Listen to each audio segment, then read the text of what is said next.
Assalamualaikum warahmatullahi wabarakatuh. Selamat pagi, salam sejahtera adik-adik semua. Hari ini kita akan mendiskusikan tentang pembentukan peraturan perundang-undangan. Nah, seperti apa diskusi kita hari ini nanti? Silahkan ikuti terus video ini. Pembentukan peraturan perundang-undangan adalah pembuatan peraturan perundang-undangan yang mencakup beberapa tahap, mulai dari perencanaan, penyusunan, pembahasan, pengesahan atau penetapan, dan pengundangan.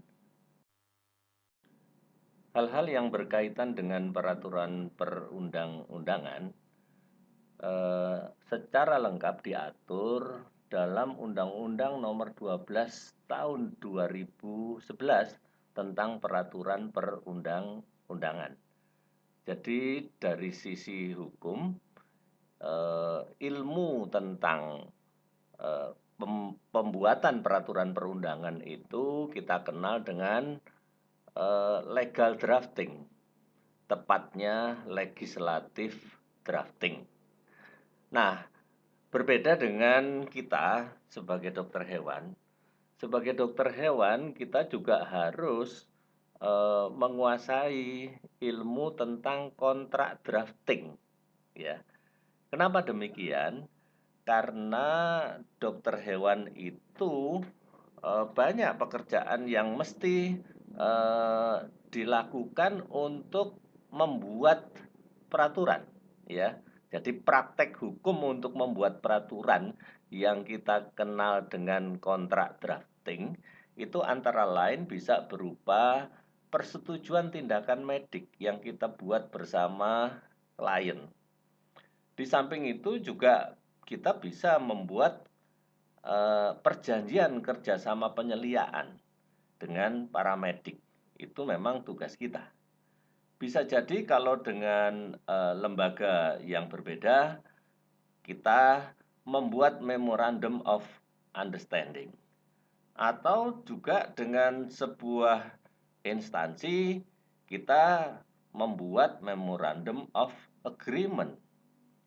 Bisa jadi kalau kita praktek karena kita tidak punya tempat yang strategis, yang ideal, maka kita terpaksa harus ngontrak punya orang. Nah,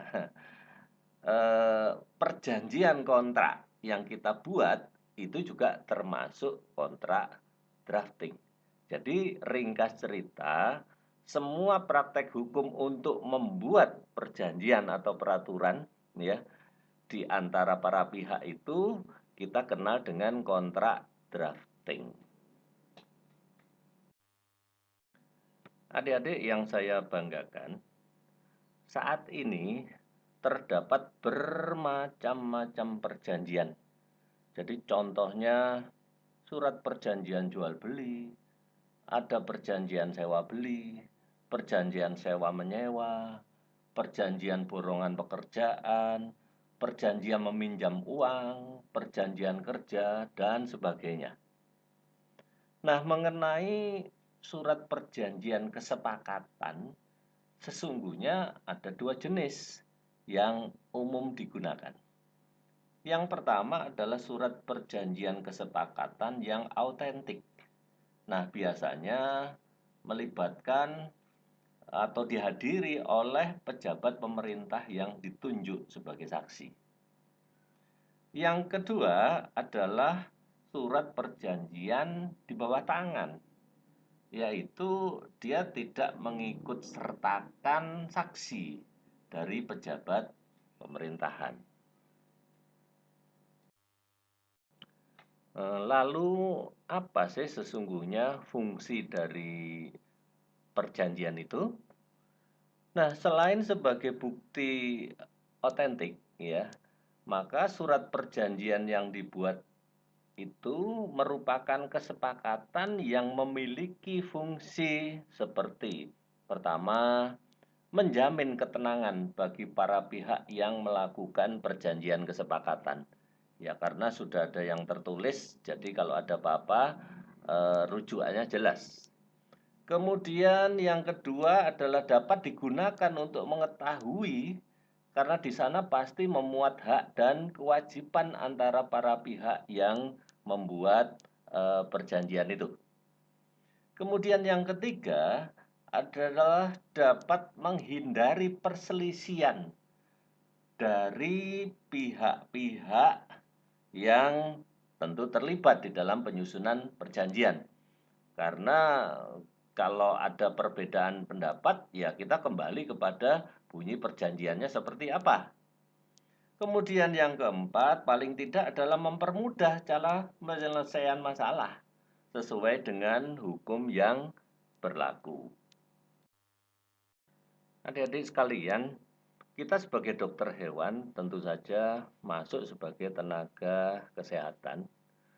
Nah, di dalam Undang-Undang Nomor 6 Tahun 63 yang saat ini masih berlaku, ada ketentuan pasal 11 ayat 1 ya, yang bunyinya dengan tidak mengurangi ketentuan-ketentuan di dalam KUHP dan peraturan perundangan lain, maka terhadap tenaga kesehatan dapat dilakukan tindakan-tindakan administratif dalam hal sebagai berikut. Yang pertama, A, adalah melalaikan kewajiban. Jadi, kalau kita lalai terhadap kewajiban, kita bisa diberikan sanksi administratif. Kemudian yang B adalah melakukan sesuatu hal yang seharusnya tidak boleh diperbuat oleh tenaga kesehatan, baik mengingat sumpah jabatannya atau mengingat sumpah tenaga kesehatan atau sumpah profesinya. Yang C adalah mengabaikan sesuatu yang seharusnya dilakukan oleh seorang tenaga kesehatan. Kemudian yang D adalah melanggar sesuatu ketentuan menurut atau berdasarkan undang-undang ini. Itulah sebabnya maka semua tenaga kesehatan itu selalu kita lengkapi dengan rekam medik. Nah, dengan demikian kegunaan rekam medik itu apa sih kira-kira? Yang pertama adalah sebagai alat komunikasi antara dokter dengan tenaga ahli lainnya yang ikut ambil bagian di dalam proses pemberian pelayanan atau pengobatan dan perawatan kepada pasien. Kemudian yang kedua adalah sebagai dasar untuk merencanakan pengobatan atau perawatan yang harus diberikan kepada seorang pasien. Ya, kalau kita bukan seorang pasien ya, tapi pada pasien gitu aja. Nah, kemudian yang ketiga adalah sebagai bukti tertulis maupun terekam atas tindakan pelayanan, pengobatan, dan perkembangan penyakit selama pasien atau selama pasien dirawat di rumah sakit hewan, ya. Kemudian yang keempat adalah sebagai bahan yang berguna untuk menganalisa, kemudian meneliti, dan juga mengevaluasi apa saja kualitas pelayanan yang telah diberikan kepada pasien.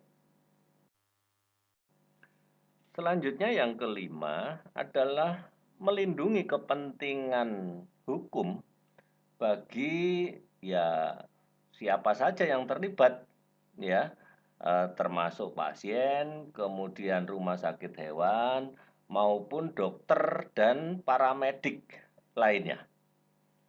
Kemudian yang keenam adalah menyediakan data khusus yang sangat berguna untuk keperluan penelitian dan pendidikan.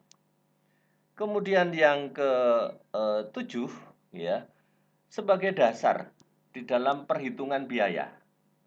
Ya karena biaya yang harus dikeluarkan, ya, yang selama ini di, dilakukan untuk kepentingan pasien itu harus dasarnya adalah rekam medik.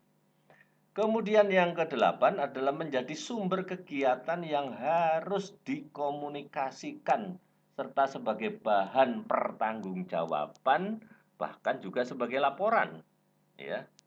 Kemudian yang terakhir, yang kesembilan, yaitu sebagai barang bukti jika di kemudian hari terdapat gugatan adanya malpraktek.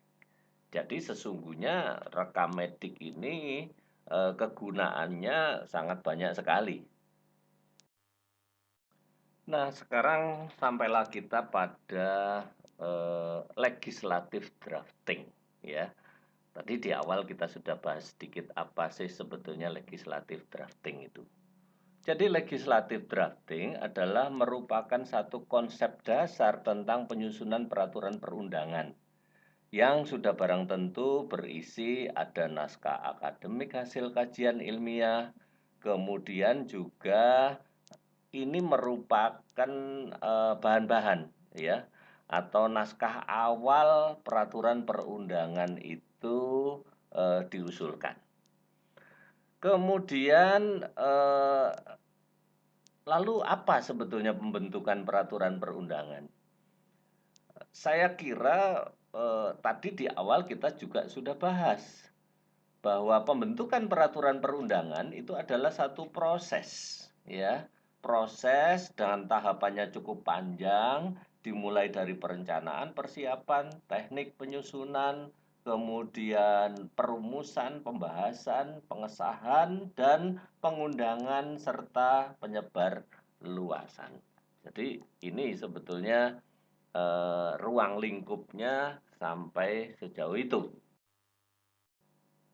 Di samping itu, di dalam ketentuan yang diatur dalam Undang-Undang Nomor 12 Tahun 2011, ya, bahwa peraturan perundangan itu adalah merupakan peraturan yang memuat norma hukum.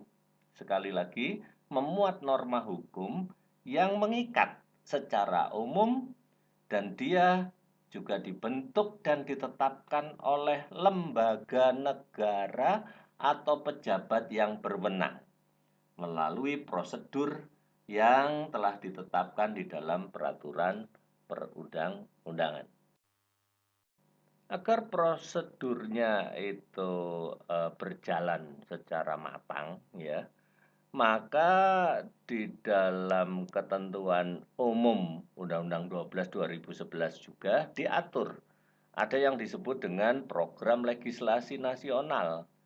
Jadi apa saja yang dibuat atau undang-undang yang dibuat itu harus masuk dulu dalam prolegnas, ya. Nah, prolegnas ini sesungguhnya merupakan instrumen perencanaan program pembentukan peraturan perundangan yang disusun secara terencana, terpadu, dan sistematis. Jadi kalau itu berjalan dengan baik, pasti ya perencanaannya disusun dengan cara yang matang, tidak tergesa-gesa, dan melibatkan para pihak yang kompeten. Nah, itu kalau di tingkat nasional. Namun demikian, kalau di tingkat daerah juga sama, ada namanya prolegda, ya. Jadi prolegda itu juga sama, merupakan instrumen program pembentukan peraturan daerah, baik di tingkat provinsi maupun kabupaten kota, yang disusun secara terencana, terpadu, dan sistematis. Nah, untuk memahami dengan baik bagaimana prolegnas itu berjalan, maka kita harus memahami skema ini. Adik-adik sekalian, kalau kita lihat skema ini, ya barangkali nanti saya akan banyak jelaskan di dalam perkuliahan, ya. Tetapi paling tidak ini menggambarkan bahwa prolegnas itu memang tahapannya cukup panjang, ya. Jadi melibatkan baik kementerian maupun non kementerian, kemudian melibatkan masyarakat luas. Di samping itu di tingkat DPR RI juga melibatkan komisi-komisi terkait, melibatkan fraksi, bahkan melibatkan Dewan Perwakilan Daerah, ya. Jadi secara keseluruhan sesungguhnya undang-undang itu disusun kalau sudah masuk prolegnas maka tahapan yang ada di dalam skema ini harus dijalankan dengan sebaik-baiknya. Adik-adik sekalian, saya kira itulah yang bisa saya sampaikan di dalam video ringkas ini. Mudah-mudahan membuat Anda penasaran ya. Jadi adik-adik nanti bisa mengikuti perkuliahan dengan baik. Di sana kita bisa banyak diskusikan hal-hal yang berkait dengan apa saja yang kita pikirkan di dalam perkuliahan nanti.